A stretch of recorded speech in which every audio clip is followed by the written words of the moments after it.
Hah? Perhiasan di Museum Nasional dirampok dan hasil rampokannya ini dibagiin ke rakyat-rakyat miskin.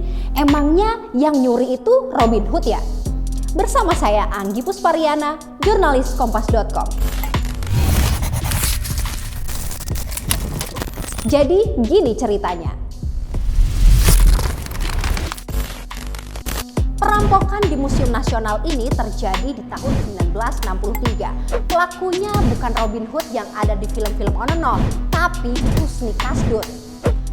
Kenapa Robin Hood? Sabar-sabar, nanti diceritain. Jadi pada tanggal 30 Mei 1963, di saat pagi hari museum masih sepi, datanglah sebuah mobil dengan 4 orang pria di dalamnya. Nah, mereka ini pakai seragam serba polisi. Mereka ini adalah komplotan Kusni Kasdut. Komplotan Kusni Kasdut ini memakai pakaian serba polisi karena untuk mengelabui petugas yang berjaga di Museum Nasional. Dengan taktik ini tentu aja mereka dengan gampang untuk masuk ke dalam museum karena ya petugas taunya mereka beneran polisi yang mau inspeksi. Di dalam museum mereka ini bagi-bagi tugas. 2 temannya Kusni bertugas untuk mengelabui para penjaga, sedangkan Kusni sendiri dia nih naik nih ke lantai atas ke tempat koleksi benda-benda berharga. Di lantai atas sebenarnya mereka ini udah ketahuan, tapi Kusni dan 1 temannya mengancam para petugas dan diminta untuk tutup mulut. Berbekalkan obeng besar, Kusni ini langsung membobol lemari pajangan perhiasan kuno. Nah, dia nih buru-buru nih ngambil emas dan 11 berlian yang nilainya bisa mencapai 2,5 miliar. Itu di tahun 60-an ya. Kalau dikonversiin ke sekarang kira-kira sekitar 400-an miliar rupiah.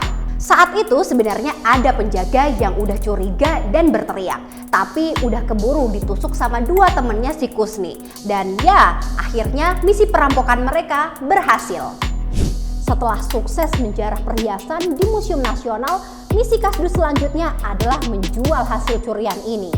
Dijual di Jakarta gagal, akhirnya dia diarahin nih sama seorang temannya untuk dijual di Surabaya. Atas bantuan perantara di Surabaya, Kasdut pun mulai mencicipi nih sedikit demi sedikit hasil curiannya. Ya, karena perhiasan itu tidak bisa langsung dijual semuanya. Singkat cerita, Kusni Kasdut ini main nih ke rumah temannya yang ada di Surabaya untuk yang kesekian kalinya. Tapi apesnya, dia malah ketemu sama polisi yang lagi ngusut kasus pencurian itu. Kusni Kasdut pun ditangkap dan dibawa ke kantor polisi. Gak cuma dia aja, tapi 3 temennya nih yang ikut ngerampok juga ikut digiring ke kantor polisi. Nah, sampai di kantor polisi, Kusni Kasdut masih mencoba untuk melarikan diri. Sampai-sampai dia ini ngambil senjata dan granat yang ada di tasnya. Eits, sebelum dilanjut ceritanya nih, kalau mau update berita terkini, jangan lupa untuk subscribe channel Kompas.com ya. Tembak-tembakan antara polisi dan Kusni Kasdut pun tak terelakkan. Akhirnya Kusni Kasdut kalah dan dia diamankan oleh polisi. Kusni Kasdut pun ditahan dan dia dianggap sebagai tahanan luar biasa. Perampokan di Museum Nasional atau Museum Gajah itu bukan yang pertama kali bagi Kusni Kasdut.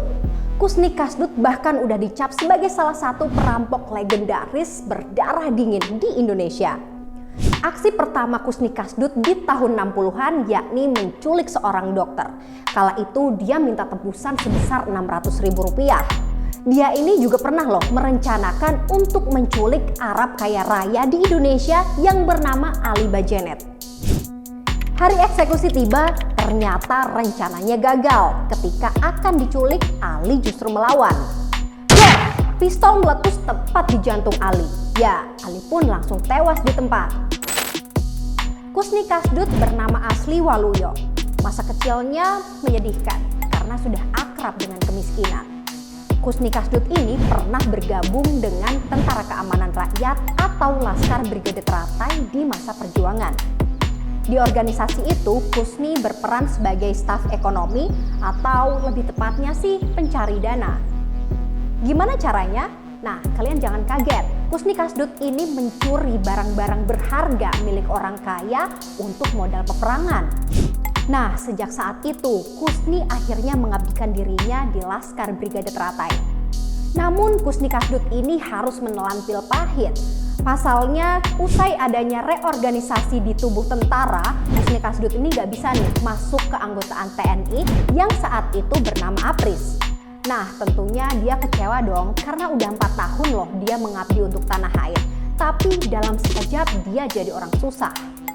Merasa tak dihargai dengan jasa-jasanya yang sudah diberikan, akhirnya Kusni Kasdut berubah jadi perampok. Ada yang menyebutnya Robin Hood Indonesia. Karena apa? Karena bukan cuma untuk konsumsi pribadi, tapi hasil curiannya ini dibagiin ke masyarakat miskin. Dia bahkan juga mikirin kawan seperjuangannya yang bernasib sama dengan Kusni Kasdut. 16 Februari 1980, riwayat perampok legendaris di Indonesia itu akhirnya tamat.